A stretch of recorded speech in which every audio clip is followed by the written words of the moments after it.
come the man they got big bag of crisp over there, man? I the man they talking all that shit and got all them chips, man. Shit ain't even making sense. Please don't let go. If you're my nigga, I'ma ride for you. Please don't let go. Today we're gonna quickly read through never put too much trust in friends, learn how to use enemies. Yeah? So we'll read it, we'll understand it, and we'll explain it in our own words.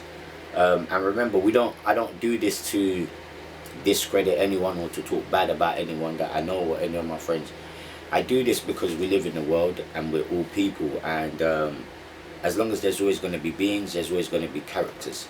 So you need to figure out who is your friend and who is your enemy. And sometimes when you're doing things like this, some people might feel a type of way. We're not here to make people feel a type of way. We're just here for people to know that if you have these characteristics and it's a good one, keep it. If you have bad characteristics and it's a bad one, then change it a bit. If it's bad and it's working for you, then keep it however you keep it. But if it's bad and it's not working for you, then change it. You hear me? So, never put too much trust in friends. Learn how to use enemies. Yeah? So, judgment. Be wary of friends. They will betray you more quickly, for they are easily aroused to envy. They also become spoiled and tyrannical.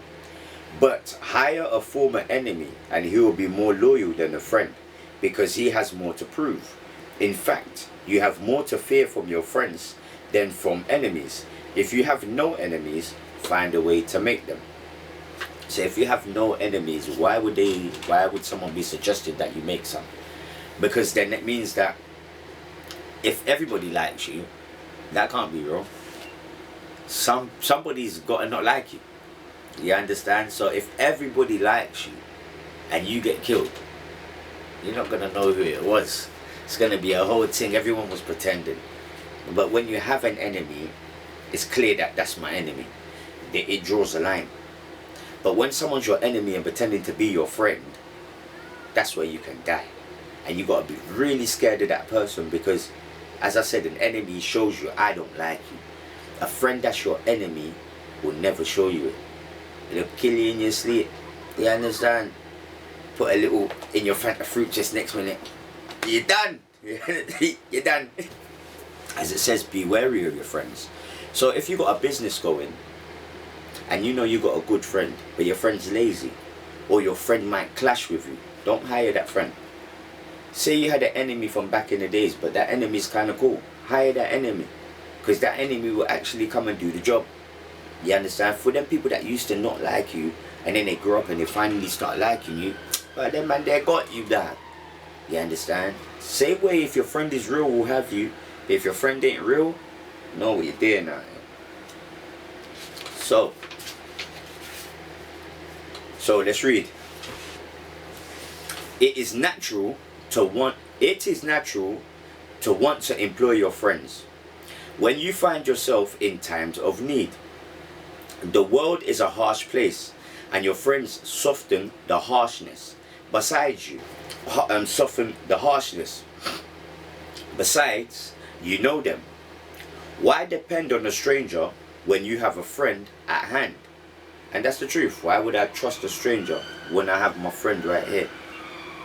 But let's say you bring your friend to do the job, and your friend fucks up the job. You can't really say much to him. But if a stranger messes up the job, they're gonna have to go and do it again. Your friend could say, "Oh, but I've done it again. I've done it." Next minute they're asking you for another £100. But what the heck? Well, you're right.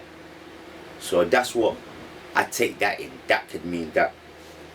So the problem is that you often do not know your friends as well as you imagine.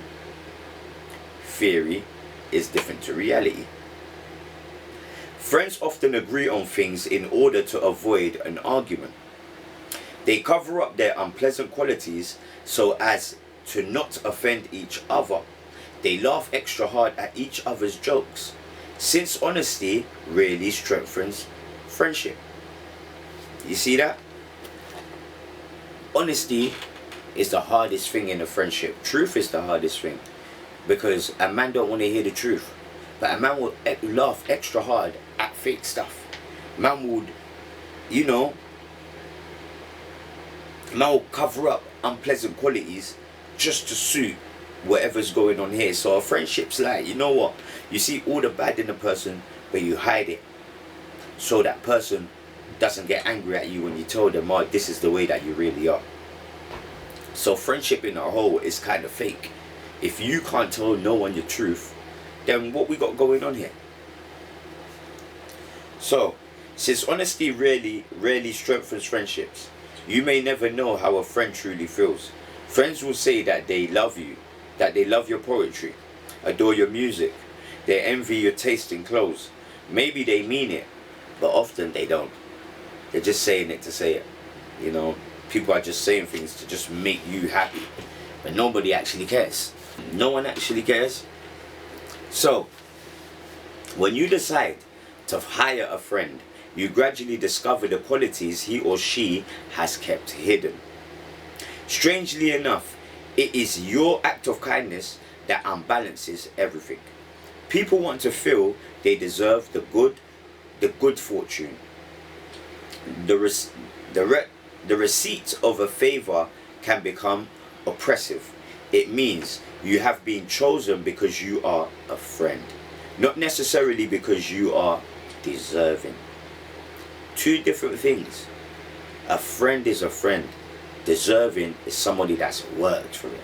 You understand? We could have two people that's just come for the job interview. One is my friend and one is the person that actually knows how to do it. And instead of me taking the deserving person, I've took my friend. Out of friendship, out of love, out of thinking, oh, that's my friend. But that's where I could have went wrong.